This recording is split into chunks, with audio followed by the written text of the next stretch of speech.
Happy Saraswati পূজা। আপোনালোকেতো গম পাইছে আপোনাৰ আজি সৰস্বতী পূজা হয় আৰু আমি বৰ্তমান সৰস্বতী পূজা আগদিনাখন আপোনাৰ পেণ্ডেলতে থকা হয় মানে আমি আগতে সৰুতে আমি পূজা পাতোঁ আৰু তেনেকৈ থাকোঁ। আজি আগতে বহুত ল'ৰা থাকে আৰু এতিয়া বৰ্তমান এতিয়া নাই।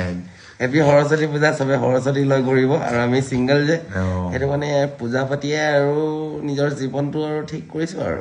এইফালে চন্দন পাত্ৰ, এই নামটো নকলো হৈছিলে। এইফালে তোমাৰ এই গুডু অৰ্পণ দাস অৰ্পণ ৰবি দাস এতিয়া সেই ভাইটিটোৰ নাম আপোনালোক বাকী কালি মৰ্ণিঙত আপোনালোক দেখাম কি হ'ব কি নাই হ'ব। এনেইতো ইমান হেৰিকৈ নেদেখা খিচিৰি ভাগটো আপোনালোকে চাব পাৰিব, ঠিক আছে। কিন্তু এনেকৈতো আপোনালোকক নেদেখাওঁ মই নৰ্মেল এনে সৰু এটা শ্বৰ্ট আৰু আপোনালোক মাজে সময়ে আমি তিনিটা থাকিলেহে নিম।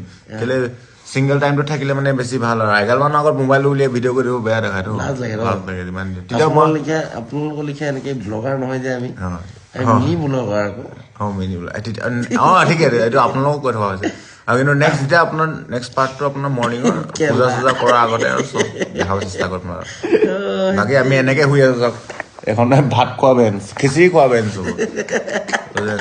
কম্বল পাই লৈছো কম্বল ইয়াৰে ঘৰ বা চন্দন পাত্ৰৰ ঘৰৰ পৰা আমি গাঁৱত এই 4-5টাই বা 3টাই ধৰি লোৱা 4 ডাঙৰ দাদা কেইজনমান ধৰি মেলি 7-8টামান ল'ৰা এতিয়া বৰ্তমান আমি গাঁৱত এই পেণ্ডেলৰ তলতে শুই আছো আৰু। পেণ্ডেলৰ তলত ষ্ট'ৰ ৰুম এটা আছে।